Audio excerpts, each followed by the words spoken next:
Have you ever wondered what it would be like to stand on Earth 300 million years ago? Imagine looking up and seeing dragonflies the size of seagulls, walking through forests where every step could lead to something poisonous, or worse, something alive. Massive amphibians, monstrous bugs, and creatures that defy everything we know today. But that was only the beginning. Over the next 200 million years, Earth would become even stranger and deadlier. Worlds came and went. Entire species rose and vanished, until eventually the dinosaurs claimed it all.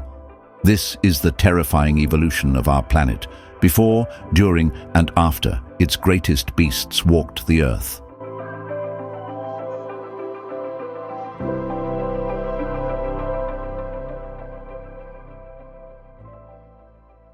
Welcome to the Carboniferous Period, a time when Earth was a world like no other, a lush, dense forest stretching across continents, teeming with life that grew to sizes we can hardly imagine today. This period, spanning from about 359 to 299 million years ago, belongs to the Paleozoic era, a time when life on Earth was diversifying rapidly, setting the stage for the age of reptiles that would follow. Sitting between the Devonian period, known for the rise of fish, and the Permian period, which saw the rise of mammal-like reptiles, the Carboniferous stands out as a unique chapter in Earth's history. It was marked by towering club mosses, giant ferns, and swampy wetlands, creating a labyrinthine jungle where sunlight barely touched the ground. With oxygen levels at their highest in Earth's history, the atmosphere of the Carboniferous allowed plants and creatures to thrive and reach astonishing proportions. But in this ancient world, the dense forests and murky swamps weren't just home to giant plants. They were a hunting ground for some of the most nightmarish creatures ever to roam the Earth. Deep within the shadowy undergrowth, something immense and many-legged crept along the forest floor, its armored body rustling through the fallen leaves, a creature that seemed to belong to a different world entirely, and you'd never want to meet in the dim light of the Carboniferous. Hidden beneath this green canopy, Arthropleura roamed, a relic from a time when nature experimented with colossal scales. Stretching over 2 meters long, this ancient armored crawler was a behemoth among invertebrates, unlike anything we know today. Its body was divided into dozens of tough plate-like segments, each encased in an exoskeleton as hard as armor, glistening with the moisture of the humid air. Hundreds of legs rippled beneath it, moving in perfect synchronization as it crept over the forest floor. Its antennae, longer than a human forearm, waved through the air, sensing vibrations and chemical signals, allowing Arthropleura to navigate the dense, dimly lit world it called home. Every movement was a testament to its strength, its segmented form, bending and flowing as it pushed aside fallen branches and decaying plant matter. This was a world where size meant survival, and Arthropleura was among the largest, a true titan of the forest floor. For a human stumbling into this ancient forest, encountering such a creature would be a nightmare, a massive armored being with more legs than you could count, moving with a slow, unrelenting purpose through the shadows. The very sight of it would be enough to freeze you in place, its size and alien form unlike anything from the world we know today. But this armored giant wasn't alone in the forest's shadowy depths. Arthropleura carved its path through a world that thrived with life. Gigantic club mosses, massive horsetail ferns, and conifer-like trees that reached over 30 meters high. It moved through a labyrinth of roots and decaying vegetation, where fallen leaves piled meters deep, creating a hidden world of tunnels beneath the ancient canopy. Here, among the decaying plant matter that coated the forest floor, Arthropleura found its sustenance. It wasn't a fearsome hunter, but rather a master recycler, breaking down the detritus of the forest and turning it into energy to fuel its enormous body. Yet survival in the Carboniferous was no simple task, even for a giant. As Arthropleura lumbered through the undergrowth, it encountered fierce competition. Ancient amphibians, some nearly as long as itself, slithered through the swamps and shallow streams, while giant insects darted above, ready to strike at any opportunity. Despite its size, Arthropleura relied on its armored segments for protection, each plate capable of withstanding bites and strikes from smaller predators. Its sheer bulk and tough exterior made it a difficult target, but it also meant that moving through the dense forest was slow, making escape a challenge when danger arose. For a human, the thought of this creature lurking among the ancient trees would be enough to send chills down your spine. Imagine walking through a primeval forest and suddenly hearing the rustling of leaves behind you, turning around to see a creature taller than your knees, armored like a knight, with countless legs rippling in perfect rhythm. It wouldn't see you as prey, but its size alone would remind you just how small and out of place you truly were. One day, as Arthropleura moved slowly across a clearing, a distant rumble began to shake the ancient trees, signaling an approaching storm. The sky turned dark, and the air grew thick with electricity as wind whipped through the towering ferns, bending their massive fronds. The first drops of rain splattered against Arthropleura's segmented back, quickly turning into a torrential downpour. Streams formed rapidly, cutting through the leaf-littered floor, and the rising water threatened to drown the hidden pathways where the giant arthropod sought shelter. But it wasn't just the water that posed a threat. Fallen branches and entire tree limbs, loosened by the relentless winds, crashed to the ground, turning the forest floor into a dangerous obstacle course. Arthropleura moved with all its might, each leg gripping the slippery ground, struggling to find safety among the ancient roots of a massive tree. The storm raged around it, a chaotic symphony of wind, water, and crashing wood. Lightning flashed, illuminating the armored titan for brief moments as it fought against the elements. It was a test of survival, a challenge even for a creature that had thrived in these forests for millennia. As the rains began to flood its shelter, Arthropleura was forced to climb higher, lifting its body above the water's reach, clinging to the twisted roots that anchored the ancient trees. As the storm finally began to pass, the forest fell into an eerie stillness. Water dripped from the canopy above, forming new streams that crisscrossed the ground below. Arthropleura slowly emerged from its refuge, its antennae twitching as it tested the now calmer air. But while Arthropleura resumed its deliberate crawl through the tangled undergrowth, above, the skies held their own dangers. The canopy hid more than just swaying branches.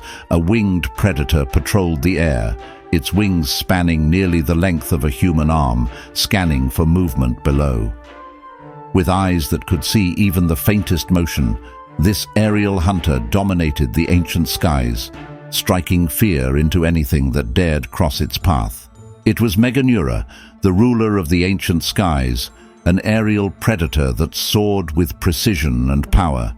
This creature, resembling a dragonfly but magnitudes larger, had a wingspan that could stretch over 80 centimeters, making it one of the largest insects to ever take flight. Its wings, thin but strong, shimmered in the dappled sunlight that broke through gaps in the forest canopy, each beat producing a low hum that echoed through the still air. With a body covered in intricate patterns and powerful serrated jaws, Meganeura was a perfect design for the Carboniferous skies. Its enormous compound eyes, with thousands of lenses, could detect even the smallest movements far below, allowing it to track prey with lethal precision. It moved like a ghost through the air, its long, slender abdomen and needle-like legs cutting through the humid atmosphere. In a world where life grew to extremes, Meganeura was a master of the skies, gliding through the ancient air currents in search of its next meal. Meganeura ruled a domain where few could follow. It soared over the towering club mosses and giant ferns, weaving through the ancient trees that formed the Carboniferous canopy. Below it, the forest teemed with potential prey. Smaller insects, early amphibians, and even the occasional arthropod scurrying across the forest floor. As it flew, it scanned the leaf-laden landscape, its agile body twisting and turning in a display of aerial acrobatics. In this oxygen-rich world, where creatures could grow to sizes unseen today, Meganeura thrived, perfectly adapted to a life of swift and ruthless hunting. For a human, the sight of Meganeura diving through the air would be enough to freeze them in place. Imagine walking through a dense jungle, only to hear the unsettling buzz of wings above, louder than any insect you've ever heard. Before you could react, a creature the size of a small bird might dart past your face, its compound eyes glinting with predatory focus, its jaws designed to crush the exoskeletons of insects. Meganeura might not see you as its typical prey, but any close encounter would leave you with a deep sense of dread, knowing that in the ancient Carboniferous skies, even the insects were giants. One day, as Meganeura hovered over a clearing, the air suddenly thickened with the tension of an approaching storm again. It darted through the rising winds, weaving between trees as thunder rumbled in the distance. A sudden flash of lightning illuminated the darkening sky, revealing the outline of the ancient trees, their branches bending in the violent gusts. But Meganeura had faced storms before. Its powerful wings beat against the chaotic air currents, each movement calculated to maintain balance amidst the turbulence. Below, the forest creatures sought shelter, but Meganeura remained aloft, determined to seize a final opportunity before the rain fell. It spotted movement, a large insect attempting to find cover. In an instant, it dived, folding its wings to gain speed. The wind roared around it, but Meganeura kept its focus, its eyes locked onto its target. Within seconds, it grasped its prey with its spiny legs, clamping down with jaws strong enough to pierce even the toughest exoskeletons. As the first drops of rain began to fall, Meganeura carried its prize to a sheltered branch, where it devoured its catch while the forest below transformed into a churning sea of wind and water. As the storm finally began to pass once again, the forest fell into an eerie stillness. Water dripped from the canopy above, forming new streams that crisscrossed the ground below. Meganeura slowly emerged from its perch, watching the chaos unfold below. Streams formed, carving paths through the dense forest, pooling into the swamps and rivers that wound through the ancient land. Beneath the churning water, another predator lay in wait, one that thrived where the forest met the murky depths. With its elongated body and powerful limbs, it navigated the submerged roots and reeds with ease, slipping through the water like a shadow. While Meganeura ruled the air, this hunter claimed dominion over the swamps and streams, ready to strike at anything that ventured too close to the water's edge. It was Eogyrinus, an ancient, eel-like predator that patrolled the dark waters of rivers and swamps. With a long, sinuous body that could stretch up to 4.5 meters, this giant amphibian was a relic of a time when the line between fish and early land dwellers was still being drawn. Its body was built for both speed and stealth. A sleek, muscular frame allowed it to glide silently through the water, while powerful limbs helped it push through dense reeds and muddy banks when it needed to move on land. Its head, flat and wide, was armed with sharp, conical teeth that lined a strong jaw, perfect for clamping down on anything that ventured too close to the water's edge. Its eyes, set high on its head, allowed it to keep watch even while mostly submerged, making it the ultimate ambush predator in its watery domain. To stumble upon this creature in the depths of a carboniferous swamp would be like stepping into a nightmare, a dark shape lurking just beneath the surface, waiting to strike when you least expected it. Eogyrinus was a master of patience, a true predator of the shadows. It thrived in the stagnant, oxygen-rich waters where decaying plant matter turned the swamps into dark, treacherous pools. It would often lie still beneath the surface, hidden among the submerged roots of ancient trees, where the murky water masked its long serpentine form. For hours it could wait in silence, its eyes barely breaking the surface, watching for signs of movement, small fish, early reptiles, or anything that ventured too close. In the dense, humid air of the Carboniferous, the swamps were a place of hidden danger, where every step could reveal a lurking threat. For a human, wandering into the waters where Eogyrannus waited would be like entering a trap from which escape seemed impossible. Imagine wading through a thick swamp, the water rising to your knees, when suddenly you feel a ripple against your leg, something large, something cold. The water darkens as a shadow slips beneath you, moving too fast to see clearly. Your heart races, knowing that somewhere in the depths, unseen jaws lie in wait. But suddenly, you hear familiar sounds. The forest darkened once again under an approaching thunderstorm, the swamps filled with the sound of raindrops, a steady rhythm that masked the movements of Eogyrannus. The rainwater spilled over the banks, turning the muddy streams into a roiling torrent that swept through the tangled forest. But unlike Arthropleura and Meganeura, who are desperately in need of a hiding spot, Eogyrannus thrived in this chaos. Its body cut through the surging currents, navigating the twisted roots and hidden channels like a shadow in the water. It spotted its next meal, a struggling amphibian caught in the turbulent flow, desperately trying to find purchase on a fallen log. Eogyrannus moved in silence, its body undulating like a serpent, each movement controlled and precise. In an instant, the water turned still again, with only ripples marking the place where life had been snatched away. As the waters of the Carboniferous swamps calmed once more, the ripples left by Eogyrannus faded into the murky depths, and the forest began to settle back into its ancient rhythm. The air was thick with humidity, and the dense canopy above cast long shadows across the forest floor. But danger did not vanish with the retreat of the water's predator. In the undergrowth, another hunter crept through the darkness, but few as unsettling as the giant scorpion that stalked the shadows.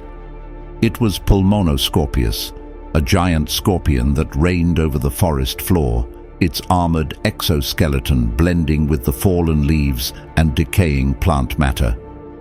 Growing up to 70 centimeters long, this ancient arachnid was far larger than any of its modern relatives, a true colossus in a time when the air was rich with oxygen, allowing life to expand to monstrous sizes. With its segmented body, Pulmonoscorpius moved through the shadows on 8 jointed legs, each step taken with a calculated precision. Its pincers, thick and powerful, were capable of snapping through the shells of other arthropods, while its curved tail, armed with a venomous stinger, hovered above, ready to strike at any threat. Pulmonoscorpius thrived in a world where every shadow could hide a predator or prey. The forest floor, littered with the remains of fallen trees and thick carpets of decaying leaves, was a labyrinth that it navigated with ease. By day, it hid beneath rocks or within the hollow trunks of ancient trees, waiting for the safety of darkness. For a human, crossing paths with this ancient predator would be a chilling encounter. But the undergrowth of the Carboniferous was never truly silent. In the shadows, a new hunter emerged, larger, darker, and far more terrifying. Moving with the calculated precision of an apex ambush predator, it slipped across the forest floor with 8 legs that carried it swiftly through the dense ferns and rotting wood. This was Megarachne, a massive spider-like creature whose very presence could freeze the blood of any prey that ventured too close. Unlike its smaller modern relatives, Megarachne was a titan in the arachnid world, with a leg span of up to 70 centimeters. Its 8 jointed legs allowed it to move with startling speed and agility through the thick vegetation, and its large, heavily armored body glistened in the moist air. With a pair of strong, sharp pincers positioned at the front of its body, Megarachne was a deadly predator capable of taking down even larger prey. Its eyes, arranged in clusters on its head, gave it excellent night vision, making the dim light of the swamps no barrier to its predatory instincts. It could spot even the faintest movements in the undergrowth, and once locked onto its target, it could strike with a speed that seemed almost unnatural. Unlike other creatures of the Carboniferous, Megarachne was a master of stealth and ambush. It did not rely on brute force like Eogurinus, nor the speed of Meganeura's flight. Instead, Megarachne would lie in wait, its massive body perfectly camouflaged among the ferns and decaying logs of the swamp. It would spin thick, sticky webs between tree roots or in tight corners, setting deadly traps for any creature foolish enough to wander into its path. When prey ventured too close, whether it was a small amphibian, insect, or another arthropod, Megarachne would spring to life. Its legs, long and powerful, could carry it across short distances with terrifying speed, closing the gap between it and its victim in seconds. The sharp pincers, dripping with digestive enzymes, would pierce through exoskeletons or soft flesh, injecting a paralyzing venom that would quickly subdue its prey. For a smaller animal, there was no escape once Megarachne had them in its grasp. It was a predator that needed no second chances. One strike was all it took. A true apex predator of the swamp, Megarachne would make any modern spider seem like a harmless insect in comparison. As the Carboniferous period came to a close, the ancient giants of this world began to fade away. The dense, oxygen-rich forests that had once nurtured creatures like Arthropleura, Meganeura, Eogurinus, Pulmonoscorpius, and Megarachne gradually transformed. The swamps dried, the air thinned, and the climate shifted, no longer favoring the titans that had ruled for so long. Arthropleura, the armored crawler, lost its leaf-laden haven, its massive form no longer suited for a world where space to hide became scarce. In the thinning skies, Meganeura could no longer dominate, its wings that once cut through the air struggling in the less buoyant atmosphere. Eogurinus, the master of the dark waters, found its realm shrinking as rivers narrowed and swamps vanished, while Pulmonoscorpius, the shadowy scorpion, faced a forest floor that was changing beneath its many legs. And deep within the shadows of the ancient forests, Megarachne, the giant spider-like predator, saw its once perfect hunting grounds disappear. As the swamps dried and the thick vegetation that once offered perfect cover receded, Megarachne could no longer rely on stealth and ambush. The world that had nurtured its dark reign shifted, leaving no room for such a formidable hunter. These ancient predators, each adapted perfectly to their unique domain, ultimately succumbed to a world that no longer had room for giants. Yet, even as time swept them away, they left behind a story carved into stone, a tale of a time when Earth was a very different place, where giant insects, armored millipedes, and ancient amphibians ruled the shadows. Their legacy endures, reminding us of a world where the wildest creatures thrived, only to be humbled by the relentless march of time. Welcome to the Permian Period, over 250 million years ago, long before the age of dinosaurs. The Earth was a world of extremes, where vast deserts stretched across the supercontinent Pangaea, and the climate grew hotter and drier with each passing year. Life was harsh, and only the most adaptable creatures could survive. This was an era of change, where strange and fearsome predators roamed the land, ruling an unforgiving landscape that was on the brink of the greatest mass extinction the planet had ever seen. And in this video, you are going to learn more about two of the most terrifying creatures that thrived during the Permian Period. And these two were probably the worst creatures to run into during that time. You probably may have heard of the extinct genus Therapsids before, containing the largest members of the family Gorgonopsidae, predators characterized by long, saber-tooth-like canines. One of these predators was Inostrancevia, the largest of the Gorgonopsid species, as it was, likely, the top of the food chain in Russia during the end of the Permian period. It is particularly known from its two huge saber teeth, up to 12 centimeters long, and are one of the perfect tools to kill prey.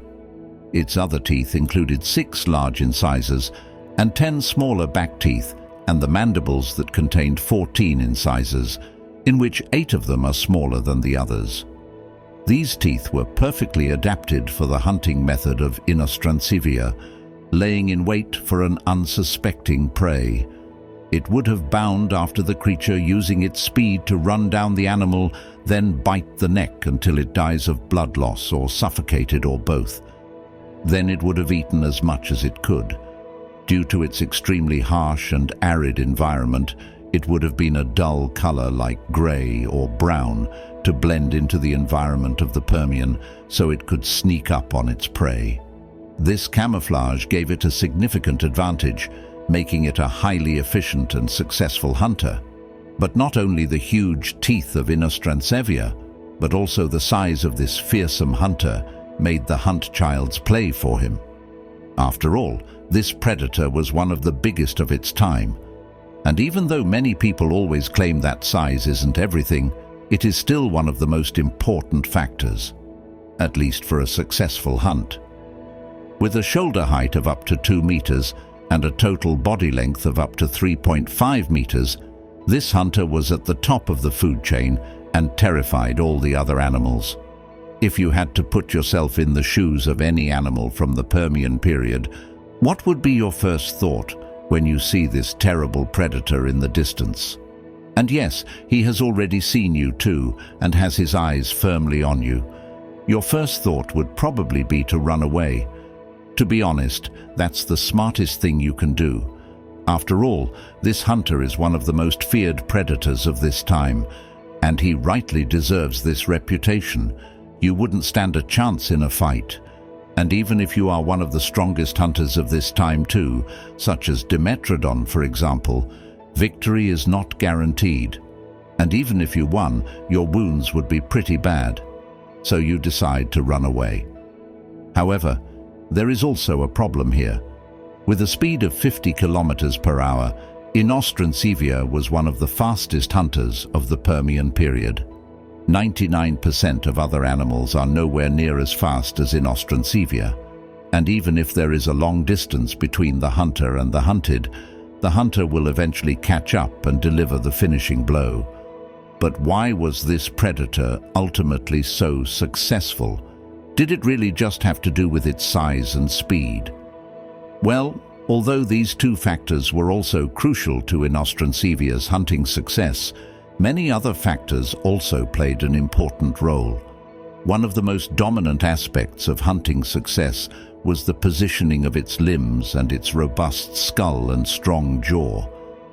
Despite being a large predator, Inostrancevia body was relatively agile. Its limbs were positioned more under its body than sprawled out like many reptiles, giving it better support and more efficient locomotion. This would have allowed for quicker movements, particularly in chasing or ambushing prey. The flexibility in its joints would have enabled fast, precise lunges, key for a successful predator in the competitive Permian ecosystems. And on top of that, Inostrancevia had really powerful forelimbs, helping it pin down struggling prey, making it easier to deliver fatal bites. These powerful yet deadly bites were only possible due to the structure of the skull and jaw. The skull was incredibly robust, built to support the long canines and withstand the stress of biting into large animals. As mentioned earlier, Inostrancevia had 2 long curved saber-like canine teeth, similar to what you'd see in the much later Smilodon. These teeth were its primary weapons, designed to deliver deep, lethal bites to its prey. The long, sharp fangs were likely capable of puncturing the tough hides of large herbivores, ensuring quick kills. The size of the teeth suggests they were used for precision strikes rather than extended biting battles. The jaw structure indicates powerful muscles, giving it a vice-like grip, allowing it to tear through flesh and crush bone if needed. This allowed Inostrancevia to deal severe damage quickly, which was critical for taking down large or armored prey. These features of the skull and jaw, along with its exceptionally high speed, made Inostrancevia a truly deadly hunter. But there was another factor that harmonized perfectly with the high speed, and that would be his high metabolism. As a synapsid, the group that eventually led to mammals, Inostrancevia likely had a higher metabolism than cold-blooded reptiles. This would have given it the endurance to chase after prey or engage in extended ambushes. And it should be obvious that high speed combined with high endurance is probably the best thing that can happen to a hunter, and the worst thing that can happen to the person being hunted. On top of that, its ability to generate internal heat may have also allowed it to be active during cooler periods, giving it more hunting opportunities in varying environments, which also meant that more poor animals had to beware of this hunter. Inostrancevia unique combination of size, agility, powerful jaws, and lethal saber-like teeth made it a top predator.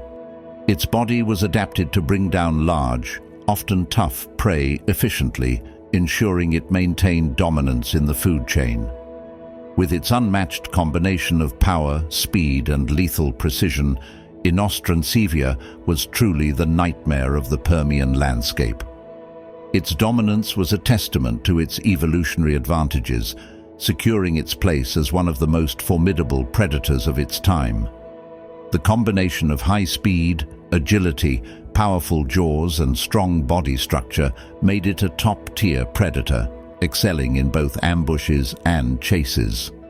With that being said, Inostrancevia was definitely one of the worst creatures to run into during the Permian period. But while Inostrancevia reigned supreme, it wasn't the only fearsome predator stalking the Permian landscape. If you paid close attention, I mentioned another iconic hunter, equally terrifying in its own right. Of course, I am talking about Dimetrodon. Dimetrodon was a formidable predator long before the age of dinosaurs. But what made Dimetrodon such a force to be reckoned with? What we can definitely say, before even going into detail, is that Dimetrodon is also one of the most fearsome animals of the Permian. Although it looks primarily like a reptile or even a lizard, the Dimetrodon is actually more closely related to us mammals. It is therefore called a mammal reptile. The name Dimetrodon actually means two kinds of teeth, because it distinguishes itself from reptiles with both sharp and pointed teeth. Let me explain it to you in more detail.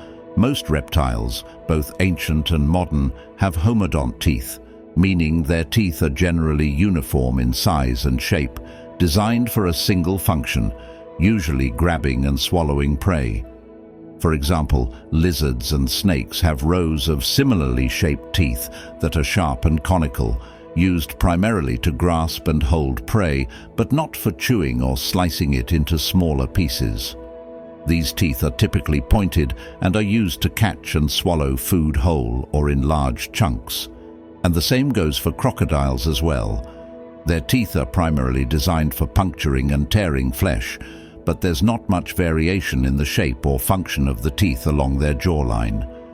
In contrast, Dimetrodon had two distinct types of teeth, the canines and the smaller shearing teeth, which is what makes its name special. But how did they differ? The large, around 15-centimeter long saber-like canines at the front of its jaw were specialized for stabbing and gripping prey, allowing it to hold on to struggling animals and deliver fatal bites. On the other hand, the smaller shearing teeth that are around 2 to 5 centimeters, which are behind the large canines, are designed to slice through flesh. These teeth were more blade-like and helped cut meat into pieces, making it easier for Dimetrodon to consume its prey. This dual function of gripping and slicing is what makes Dimetrodon unique compared to reptiles, which typically have a simpler homodont arrangement focused on one primary function, like grabbing prey. By having these specialized teeth, Dimetrodon was better equipped to process different types of food, making it a more efficient and versatile predator. But it wasn't just its teeth that made it such a formidable hunter. Its entire physical build played a crucial role in enhancing its hunting abilities. The combination of powerful jaws and strategically designed teeth worked seamlessly with the sheer strength and presence it carried. Its overall body structure played a key role in its hunting success. With a strong muscular build and a robust frame, Dimetrodon was built for power. Its limbs were positioned beneath its body, allowing it to move with more stability and efficiency than many sprawling reptiles of its time. This gave it the ability to lunge quickly and maintain balance while subduing prey. And just like with Inostransvia, another factor that contributed to the hunting success was its impressive shoulder height of 2 meters, which made Dimetrodon significantly larger than Inostransevia, at least if we count the strange thing on its back. Dimetrodon is actually only about 1 meter tall and is therefore relatively normal in terms of size. So, strictly speaking, Inostransevia is bigger, depending on whether you want to count the weird thing on Dimetrodon's back or not. But that is up to you. But what is this strange thing on the back actually, and what use does it have? The weird thing on the back of Dimetrodon is its sail, one of its most iconic and distinctive features. This sail was formed by long, extended neural spines that projected upward from the vertebrae, creating a fan-like structure on its back. These spines were connected by skin and possibly soft tissue. However, the exact functions of the sail are not really known, but scientists suspect that the sail served to regulate body temperature for communication or as an energy storage and fat reserve, similar to the humps seen in camels. Now, if the sail really helped with thermoregulation, Dimetrodon could have warmed up quickly in the morning, becoming active sooner than other animals and gaining an early advantage in hunting. Additionally, if the sail also functioned as fat storage, it would have allowed Dimetrodon to survive periods of scarcity, maintaining its strength and stamina for when hunting opportunities arose. Together, these features could have ensured it remained an efficient predator even in challenging conditions. Its combination of power, teeth specialization, and efficient energy use made Dimetrodon a versatile and fearsome predator, and definitely one of the worst creatures to run into during the Permian period. Although both animals are utterly terrifying, if we're talking about which of the two is more dangerous overall, in my opinion, Inostransevia takes the lead. This apex predator had the full package for hunting success: an imposing physique, incredible speed, high endurance and agility, and a set of sharp teeth designed for tearing through prey. But in reality, it wouldn't matter which of these two creatures you encountered. Survival would be a long shot either way. These creatures, with their terrifying adaptations and dominance over the Permian landscape, were truly some of the worst to run into. So while Inostransevia and Dimetrodon were fearsome in their time, they weren't the only ancient horrors to roam the earth. 66 million years ago, the world was a complete killing field. The late Cretaceous, Earth's final chapter of the age of dinosaurs, was no paradise. It was an era of evolutionary arms races where predator and prey were locked in a deadly dance of survival. The continents had split, creating isolated kingdoms where specialized killers evolved. Massive theropods with bone-crushing jaws ruled the lands. Agile pack hunters coordinated with terrifying precision. The prey itself was armed with deadly weapons. And even the wetlands and shallow waters offered no sanctuary. In this world, there was nowhere to hide. Death came in many forms, from the scorching deserts of Mongolia to the lush floodplains of North America, and from the humid coastlines of Africa to the forests of South America. Every single continent was an absolute death trap. Earth itself created the most perfect killing machines, the predators of the late Cretaceous. These are the nightmares that stalked the planet. And one of the most famous ones, if not the most famous one, is the king of all dinosaurs, the Tyrannosaurus rex. The undisputed king of the late Cretaceous roamed the vast floodplains and forests of western North America, from present-day Canada to Mexico. Tyrannosaurus rex dominated these landscapes during the final 2 million years before the mass extinction, around 68 to 66 million years ago.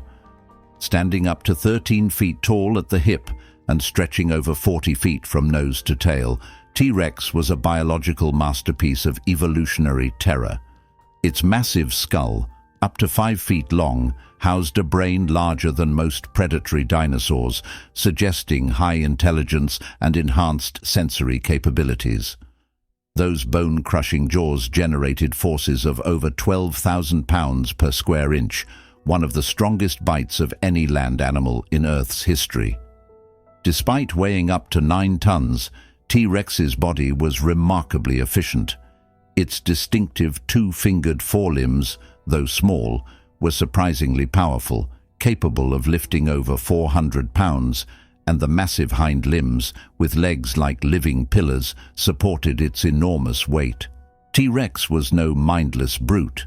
Binocular vision comparable to modern hawks gave it precise depth perception, while its olfactory bulbs suggest a sense of smell rivaling today's vultures. This sensory arsenal made it the perfect hunter of large prey. Its diet centered on massive horned dinosaurs like Triceratops and duck-billed hadrosaurs, though it would consume whatever it could catch or steal. When T-Rex walked the Earth, nowhere within its territory was truly safe. This was evolution's perfect predator, the ultimate expression of nature's capacity for creating sophisticated killing machines. While Tyrannosaurus rex commands our fascination, another tyrannosaur stalked North America, Albertosaurus, named after Alberta, Canada, where it was first discovered. This earlier relative reveals how the tyrannosaur lineage evolved into the perfect killing machines we recognize today. More slender and lighter than its famous cousin, Albertosaurus reached lengths of 30 feet and stood about 11 feet tall, weighing roughly 1.5 to 2 tons, less than a third of T-Rex's mass. This lighter build translated into greater speed, making it a swift and agile hunter across the coniferous forests and floodplains of late Cretaceous Canada. The family resemblance to T-Rex is unmistakable, the massive head balanced by a long tail, powerful hind limbs, and reduced forelimbs with 2 fingers. However, its skull was proportionally longer and lower, with more numerous teeth, designed less for bone crushing and more for slicing through flesh. Albertosaurus's bite force, while formidable, generated approximately only 1/3 the power of its larger descendant. And like its famous relative, Albertosaurus possessed binocular vision and an advanced sense of smell, though its brain-to-body ratio suggests it may have been even more intelligent relative to its size. And just like the T-Rex, its diet centered on massive horned dinosaurs like Triceratops and duck-billed hadrosaurs.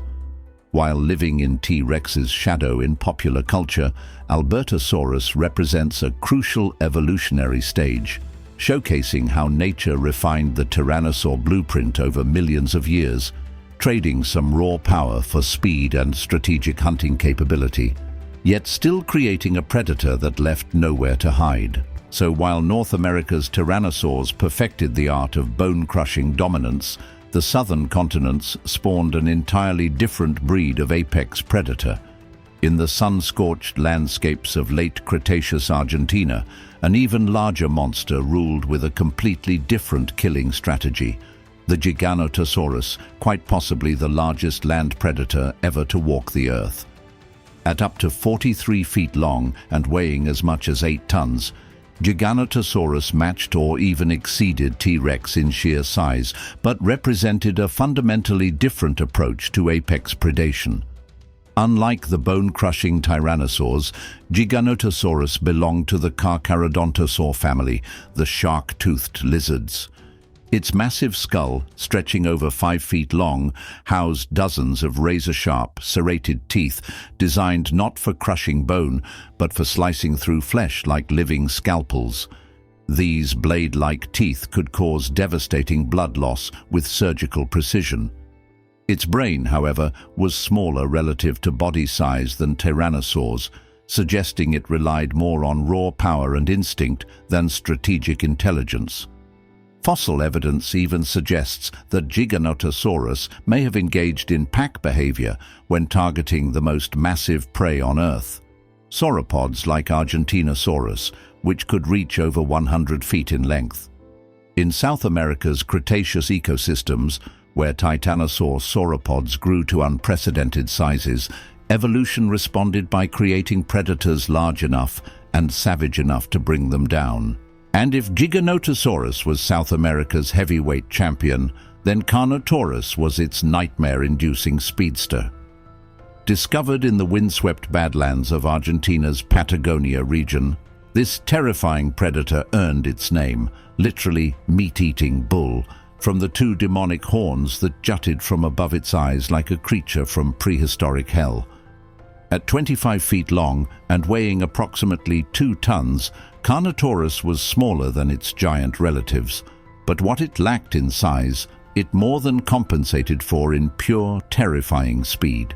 This was arguably the fastest large predator of the Cretaceous period, with long, powerful legs built for pursuit that could potentially reach speeds of 35 miles per hour, faster than any human could ever run. Unlike other predators we've encountered, Carnotaurus possessed an almost alien appearance. Its skull was short and deep, dominated by those distinctive devil horns, while its eyes faced forward like a bird of prey, providing exceptional depth perception for tracking fleeing victims. Most bizarre of all were its arms, so reduced they made T-Rexes look powerful by comparison. Carnotaurus's forelimbs had degenerated into mere stumps without even fingers or claws, but to be honest, Carnotaurus didn't need arms when it had those incredible legs. The prey had nowhere to run and nowhere to hide.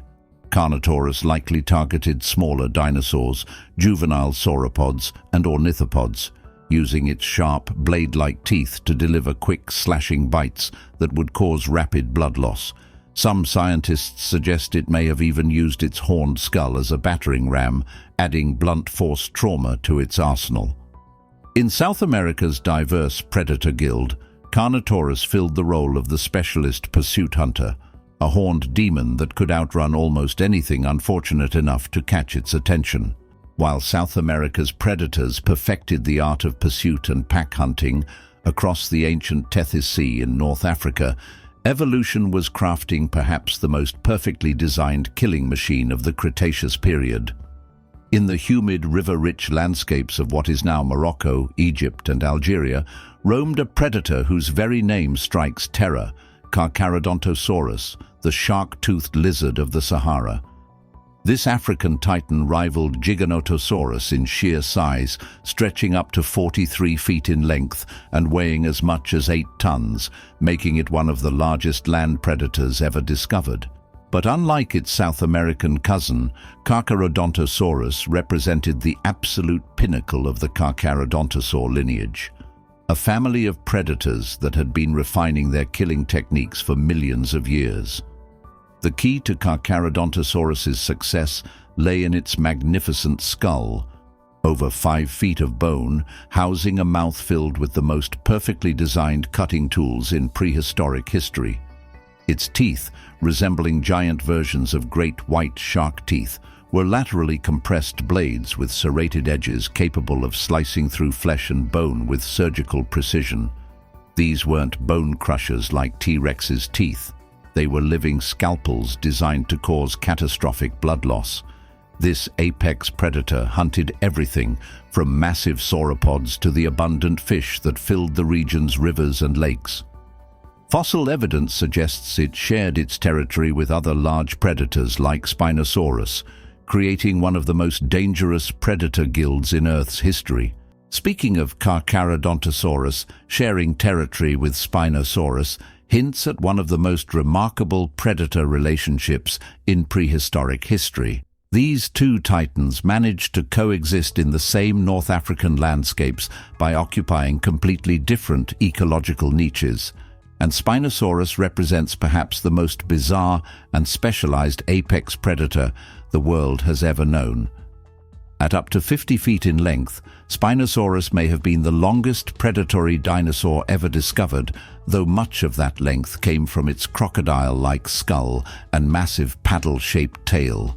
What truly set this monster apart was the towering sail on its back, neural spines extending up to 6 feet high, creating a distinctive profile that announced its presence across the Cretaceous waterways of Egypt, Morocco, and Algeria.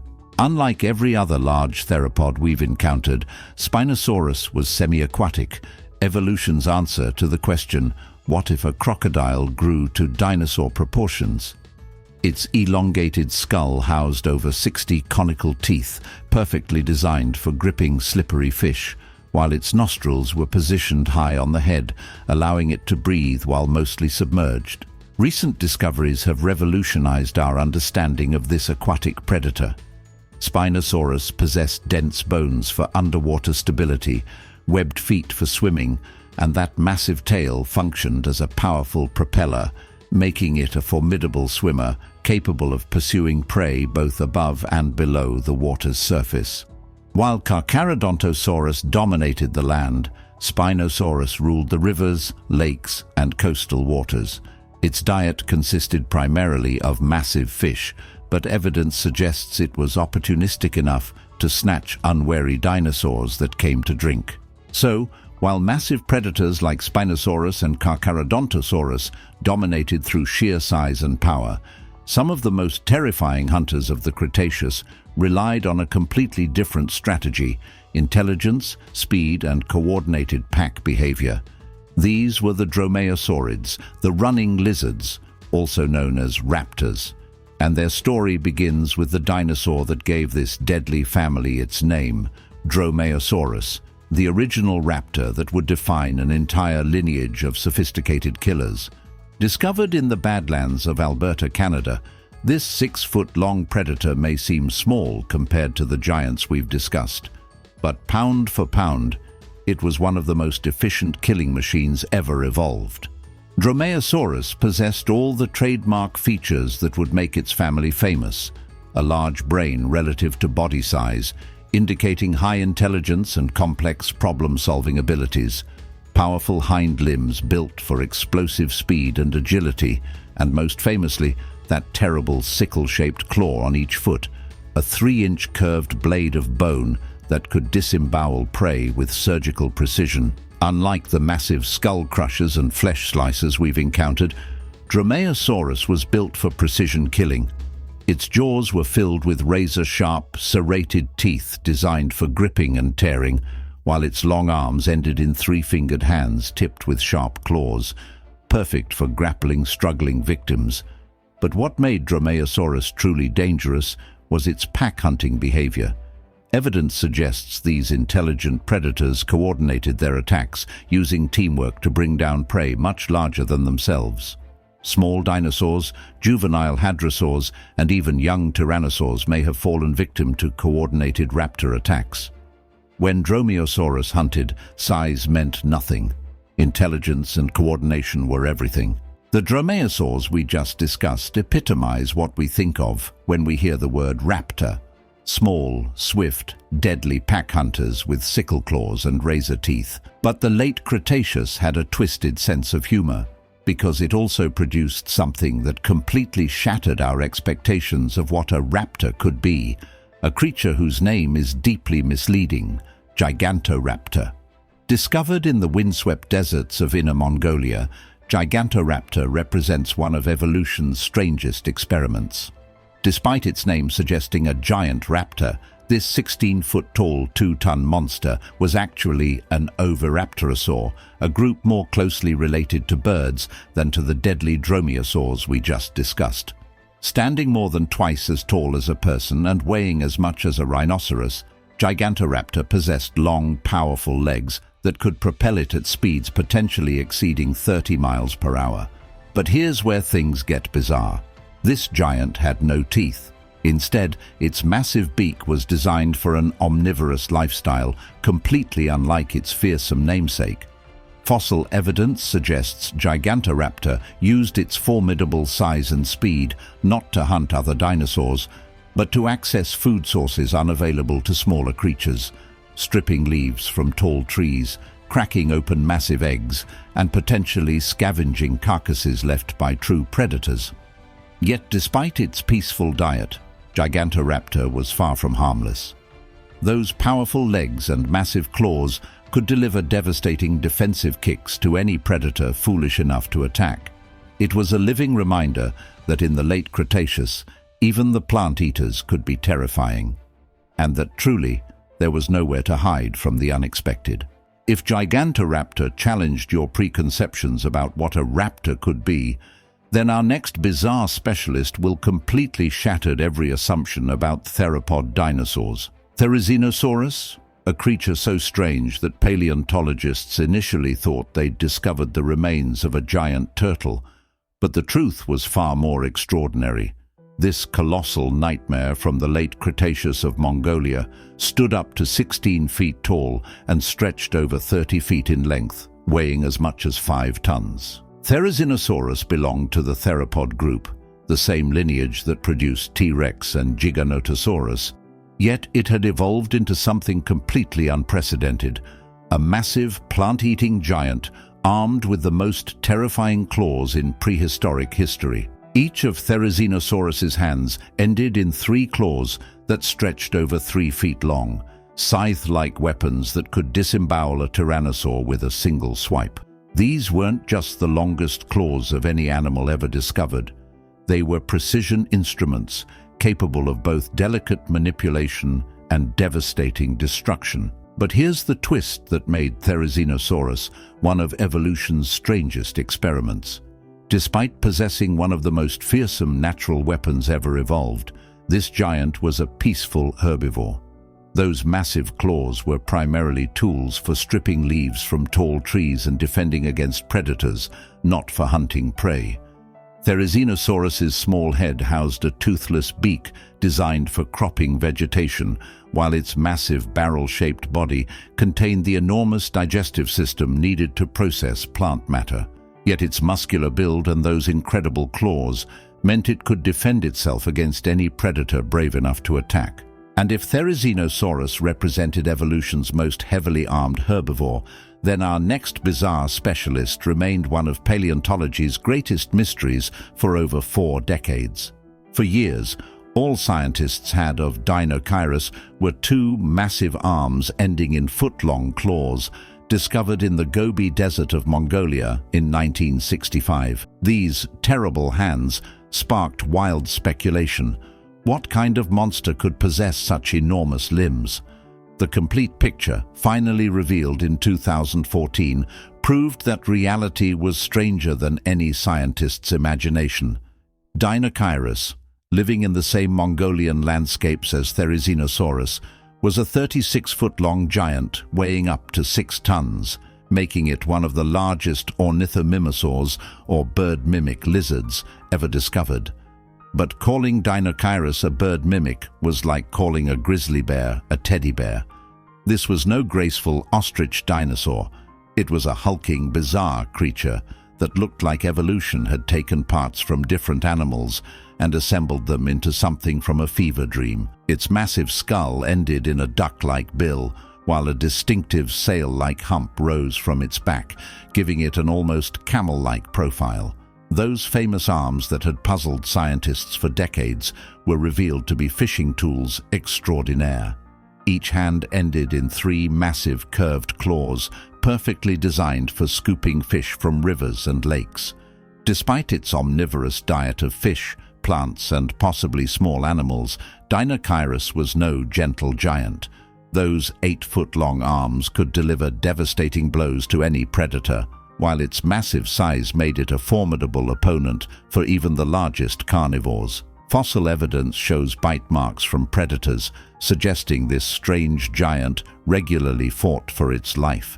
Throughout our journey into the late Cretaceous killing fields, we've encountered an arsenal of specialized predators: bone crushers, flesh slicers, pack hunters, and bizarre specialists.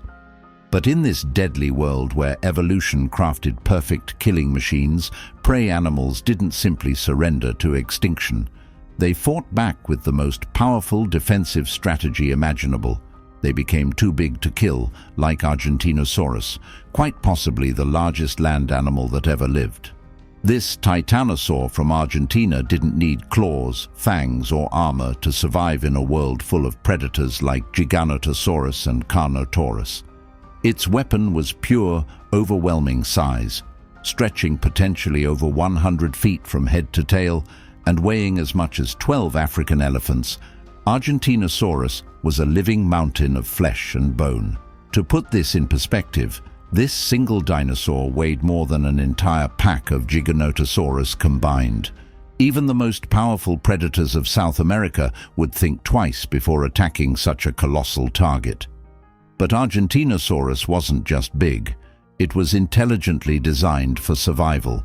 Its incredibly long neck, stretching over 30 feet, allowed it to browse vegetation far from ground level, keeping its vulnerable head away from predators. Meanwhile, its pillar-like legs, each thicker than tree trunks, could deliver bone-shattering kicks capable of crippling even the largest carnivores. Fossil evidence suggests that while predators occasionally targeted juvenile Argentinosaurus, healthy adults were largely immune to predation. In South America's Cretaceous ecosystems, these titans created mobile safe zones, vast areas of moving sanctuary where smaller animals could shelter beneath their legs and around their massive bodies. Argentinosaurus proved that in the late Cretaceous arms race, sometimes the best defense was simply being too big to be worth the risk.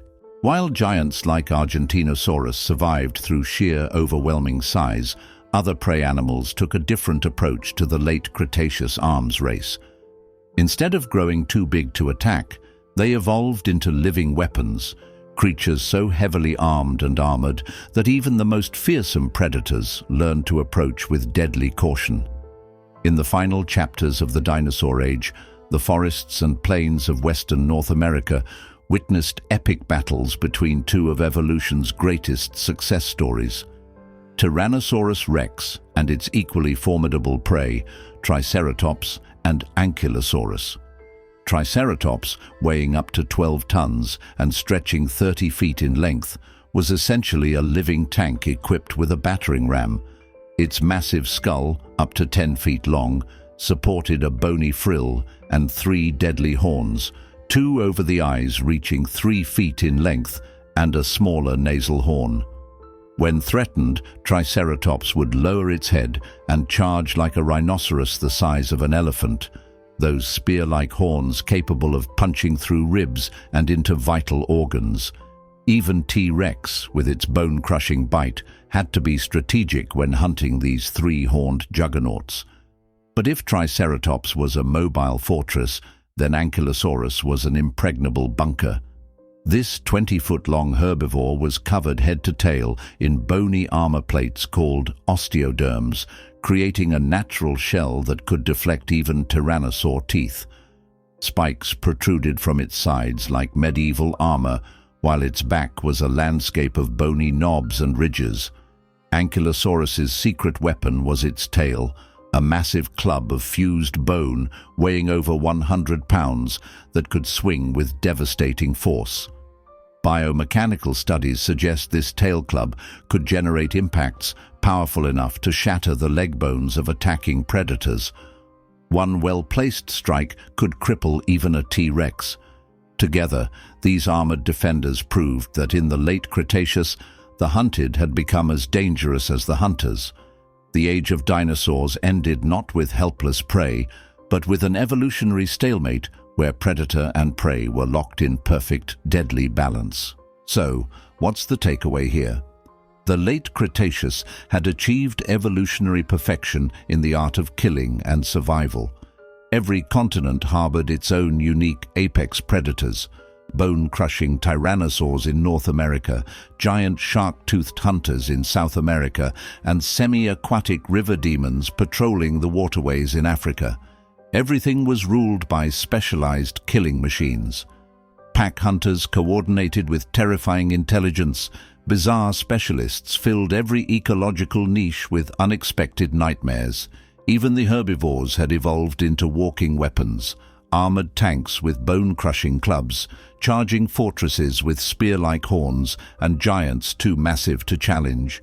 The late Cretaceous wasn't just an age of dinosaurs, it was nature's most perfect arms race, where predator and prey pushed each other to evolutionary extremes that have never been matched. Every survival strategy had been perfected, every killing technique refined, every defensive adaptation maximized. In this world of ultimate predators and ultimate prey, locked in perfect, deadly balance, there truly was nowhere to hide. And then, in an instant, it all ended. Forever. But even in the face of extinction, Earth did not stop. What followed was not the end, but a new beginning, a different world, a different life, and one day, us. From giant insects to dinosaurs and beyond, this planet has lived through terrors we can barely imagine, and yet it still spins.